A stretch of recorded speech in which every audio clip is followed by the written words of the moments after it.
कल की वीडियो में हमने व्हाइल लूप की ढेर सारे प्रोग्राम भी देखे और सिंटैक्स भी देखा था। तो आज हम पढ़ेंगे do while loop. Do while loop में और व्हाइल लूप में हालांकि डिफरेंस है बहुत बड़ा, वो भी बात करेंगे। उससे पहले एक डू व्हाइल का सिंटैक्स देखते हैं।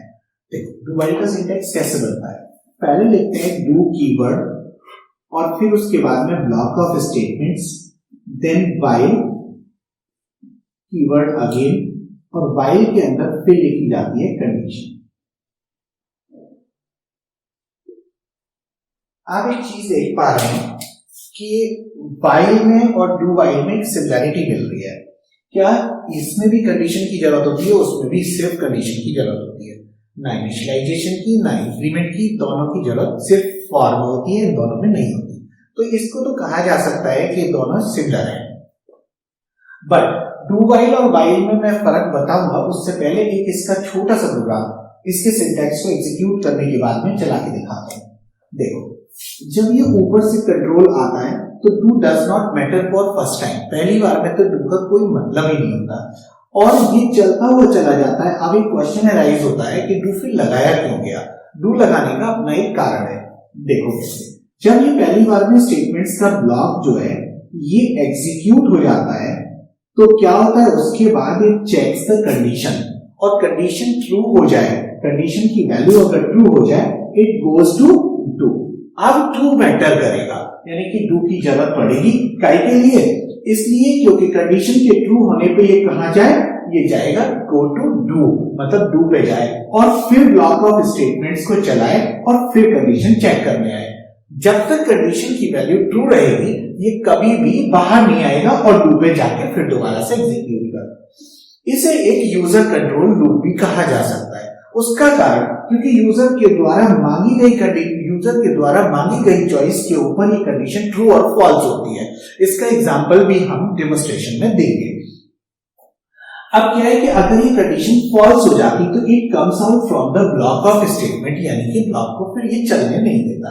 इसका जो छोटा सा एग्जांपल बनाते हैं वो क्या रहता है कि 1 से 10 तक के नंबर प्रिंट करने हैं और उन्हीं नंबरों को हमने फॉर से भी प्रिंट किया था, व्हाइल से भी प्रिंट किया था और अब प्रिंट करने जा रहे हैं डू व्हाइल से।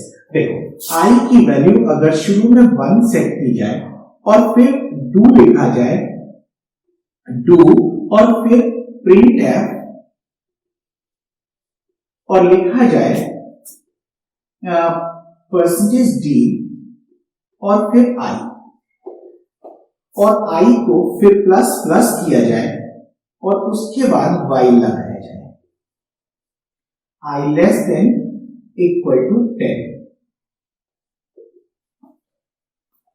तो पता है ये लूप भी वैसे ही काम करेगा जैसे फॉर और अभी वाइल कर रहे थे। आई की वैल्यू 1 होगी, 1 अंदर जाएगा और फिर क्या होगा, 1 प्रिंट होगा, प्रिंट होने के बाद में 1 का प्लस प्लस होके 2 बनेगा, 2 10 से छोटा होता है, ये बात फिर चलेगी और फिर क्या करेगा, 2 को प्रिंट करेगा, फिर ये चलता रहेगा। और कब जब आउट होगा, जब आई की वैल्यू एक टाइम पे 11 हो जाएगी। इसका मतलब ये हुआ सब सिमिलर से लग रहे हैं लेकिन फर्क है। जब फॉर बनाते हैं तो तीनों चीजों की जरूरत होती है, initialisation, condition, then increment. While बनाते हैं तो सिर्फ और सिर्फ कंडीशन की जरूरत होती है, तो उस समय में व्हाइल यूज करते हैं। लेकिन डू व्हाइल में भी कंडीशन की जरूरत होती है। फर्क कहां है, फर्क ये होता है, इसके 3 डिफरेंसेस देखे जाते हैं। हालांकि इसका ना हमारी वेबसाइट पे आपको डेमोन्स्ट्रेशन वेबसाइट पे पूरा एक्सप्लेनेशन भी मिलेगा। और जो 3 डिफरेंस मैं बताता हूं। पहला डिफरेंस है कि एक काम करते हैं, व्हाइल और इसके सामने कंपैरिजन में रखते हैं तो फिर इसका डिफरेंस आसानी से और बढ़िया बताएंगे। ये तो समझ आ ही गया होगा।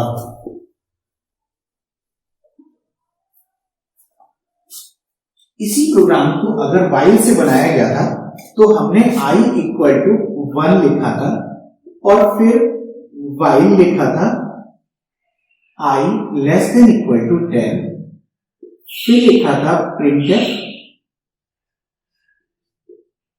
परसेंटेज डी आई और आई प्लस प्लस। आप देख पा रहे हैं दोनों आमने सामने हैं, बस इनमें जो फर्क है वो मैं आपको बताऊंगा। सबसे पहले अगर ये यहाँ पे 1 है तो 1 10 से छोटा है, इसका मतलब पहले टेस्टिंग होती है। यहाँ 1 है और 1 प्रिंट हो जाएगा तब टेस्टिंग होगी। इट मींस कि इन दोनों में जो सबसे पहला फर्क है वो ये है, it checks the condition first then executes the statements, और ये executes the statements first then checks the condition. It means दूसरा फर्क क्या होगा, वो इसी से जनरेट होता है। It is an entry controlled loop whereas it is an exit controlled loop। ये दोनों का दूसरा फर्क है। तीसरा फर्क ये है कि अगर ये देखा जाए तो ये एग्जीक्यूट ही नहीं करेगा स्टेटमेंट्स को, कब? जब ये कंडीशन फॉल्स हो जाएगी, और अगर ये वाली कंडीशन अगर फॉल्स हो जाती है तो ये एग्जीक्यूट नहीं करेगा एक बार भी, जबकि इसकी कंडीशन चाहे फॉल्स ही क्यों ना हो लेकिन फिर भी एक बार स्टेटमेंट्स को एग्जीक्यूट जरूर करेगा। इसका मतलब ये हुआ कि ये यूजर के ऊपर डिपेंड करेगा, यूजर चाहता है सेकंड टाइम पे चलाना या नहीं चाहता। ये था दोनों के डिफरेंसेस का, दोनों का डिफरेंस। अब इनको ना हम लेके चलते हैं डिस्प्ले पे, जो कि लैपटॉप की स्क्रीन पे मैं आपको दिखाऊंगा।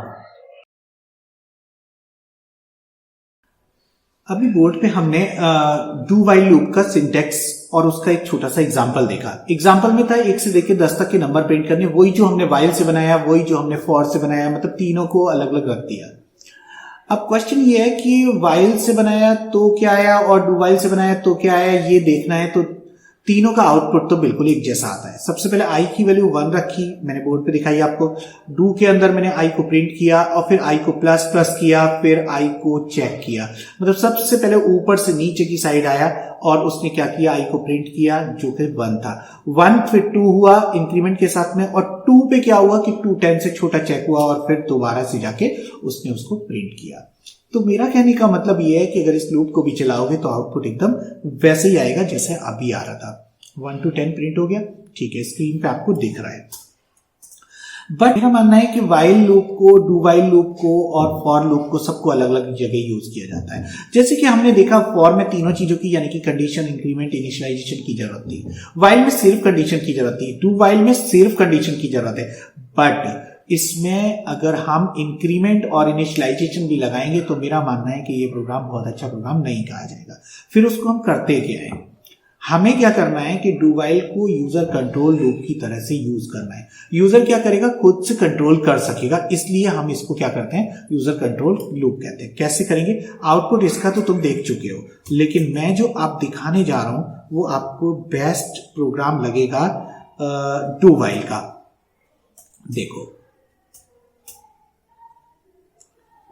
इस समय पे जो स्क्रीन पे प्रोग्राम हाईलाइट हो रहा है वो प्रोग्राम आपको ये कहता है कि एक नंबर इनपुट करो और उस नंबर को चेक करके मैं बताऊंगा इवन है या ऑड है। आउटपुट देखें, हालांकि ये प्रोग्राम हम पहले बना चुके हैं वो, लेकिन सिर्फ इफ एल्स से, बट इसको आज कैसे बनाएंगे मैं बताता हूं। अगर मैंने यहां पे 45 डाला तो इसने ऑड नंबर बताया। अब मुझे एक नंबर और चेक करना है, भाई साहब मुझे दोबारा से ये चलाना पड़ेगा। आप ये देखें, दोबारा चलाना पड़ेगा, मैं दोबारा चलाऊंगा, फिर इसमें से ये ऐसे चेक करेगा, चेक करके इवन बताएगा। इसका मेरा मानना ये है कि ये बहुत अच्छा लूप नहीं कहा गया, क्योंकि दोबारा लूप नहीं, सॉरी, बहुत अच्छा प्रोग्राम नहीं है जो कि दोबारा से मुझे चलाना पड़ रहा है। अगर मैं इसको लूप में लगाऊं, यानी कि फॉर लूप में लगाऊं, तो एक फिक्स इटरेशन हो जाएंगे। जैसे कि मैंने कहा 10 बार चलाना है लूप को, 10 टाइम्स चला तो 10 बार मुझे चलाना पड़ेगा। और होगा क्या कि अगर मुझे 2 बार चेक करना है तो 8 बार फालतू चलाना पड़ेगा, ये ठीक नहीं लगता। तो फॉर तो यहां पे रिजेक्ट हो गया। रही बात वाइल की, तो वाइल के बजाय अगर मैं डू वाइल लगाऊं, मैं अभी आपको दिखाऊंगा कि वाइल को क्यों मना कर रहा हूं।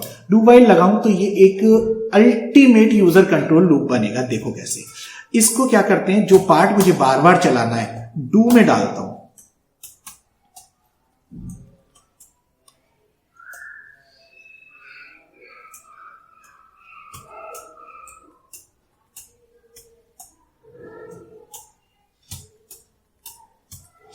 देखो ये वाला पार्ट मुझे बार बार चलाना है तो मैंने डू में डाला और डू के साथ एक वाइल लगाया। वाइल में मैं कुछ कंडीशन लगाना चाहूंगा। अब वो कंडीशन क्या होगी, कंडीशन जो होगी वो मैं एक कैरेक्टर में डिक्लेयर करता हूं, कैरेक्टर CH। जो कि एक यूजर की चॉइस बनेगा। ये जो पार्ट मुझे बार बार चलाना है, तो मुझे क्या करना है, डू वाइल के अंदर डालना है। और होगा क्या कि मैंने जो डाला, देखो डू वाइल के अंदर डाल दिया, ये आपको स्क्रीन पे दिखाई दे रहा है। अब करना क्या है कि यूजर के ऊपर छोड़ना है, तो यूजर से पूछा printf एंटर, नहीं, डू यू वांट मोर, और इसके बाद में scanf में लिया मैंने %c और कॉमा $ch। ch में जो वैल्यू आएगी वो अगर y आती है तो हम क्या करेंगे, इसे दोबारा से चलने के लिए मजबूर करते हैं। कहां जाएगा, ये डू पे जाएगा। डू यू वांट मोर जब स्क्रीन पे हाईलाइट हो रहा होगा तो यूजर क्या करेगा, एक वैल्यू डालेगा, वो y या n या कुछ डालेगा। अगर वो y प्रेस करता है तो ch में y आएगा, और y से मैच करेगा। जब दोनों ये मैच कर जाएंगे तो क्या होगा, गो टू डू, यानी कि डू पे जाएगा, और फिर दोबारा से नंबर मांगेगा, और जैसे नंबर डलता जाएगा वैसे वैसे उसका आउटपुट उसका देता रहेगा। इवन है तो इवन, नहीं तो ऑड है तो ऑड। मैं इसे चला के दिखा रहा हूं, 1 to इवन, और फिर यस, फिर दोबारा मांगा 33 डाला तो ऑड आया, यस, फिर मैंने डाला 1 2 3 4, फिर इवन आया, यस डाला, 67 डाला, ऑड आया, और नो डाला, आउट हो गया। इसका मतलब ये यूजर की चॉइस के ऊपर डिपेंडेंट हो गया, मींस ये बन गया यूजर कंट्रोल्ड लूप। आया समझ में? तो ये सब था डू वाइल लूप के बारे में। डू वाइल लूप कहां यूज होता है ये आपकी समझ में आ गया होगा। हमें यूज करना है हमेशा जहां यूजर की चॉइस लेनी हो, और उसके बाद हमें उसे बार बार चलाना हो, तो ऐसे केस में हम डू वाइल को यूज करते हैं। मतलब अल्टीमेट प्रोग्राम हमें ये, जैसे हम प्रोजेक्ट बनाते हैं तो उनमें क्या रहता है कि क्या आप और चाहते हैं या नहीं चाहते हैं, उसे बाहर निकलना है या नहीं निकलना है, ऐसे केसेस में हम यूज करते हैं किसका, डू वाइल लूप का। डू वाइल लूप को यूज करके या वाइल लूप को या फॉर लूप, तीनों को यूज करके मैं आपको एक छोटा सा असाइनमेंट दे रहा हूं जो आपको स्क्रीन पे दिखने वाला है। ये दिखेगा, देखो इसको जब दिखा ना, तो इसमें लिखा है write a program to input a number and check whether it is perfect और नॉट। पहले तो मैं परफेक्ट नंबर बता दूं होता क्या है। परफेक्ट नंबर वो नंबर होता है जिसके फैक्टर्स निकाले जाएं। अगर फैक्टर्स का सम नॉट मतलब एक्सक्लूडिंग दैट नंबर अगर सारे फैक्टर्स को जोड़ के रखा जाए तो वो नंबर अगर दोबारा से आ जाता है तो हम उसको बोलते हैं परफेक्ट नंबर। जैसे 6 इज अ परफेक्ट नंबर। 6 के फैक्टर्स है हमारे पास में 1 2 एंड 3, तीनों को जोड़ दो 6 आता है। 28 के भी फैक्टर अगर निकाले जाएं तो वो भी उसे परफेक्ट बनाते हैं। 28 के फैक्टर होते हैं 1, फिर 2, फिर 4 और फिर 7, कितना हुआ, और फिर 14। 7 प्लस 4 11 प्लस 2 13 प्लस 1, हाँ ये हो गया 14 प्लस 14 यानी कि 28। तो 28 इज इक्वल टू 28, तो ये बन जाता है परफेक्ट नंबर। ठीक है, तो इस तरह से परफेक्ट नंबर चेक करना है। लेकिन इस परफेक्ट नंबर को चेक करने के लिए आपको मैं असाइनमेंट जो दे रहा हूं वो तीनों लूप से बना के देखना, और कोई प्रॉब्लम आती है तो कमेंट बॉक्स में लिखना, मैं आपको सोल्यूशन जरूर दूंगा। ठीक है, it was all about the loops.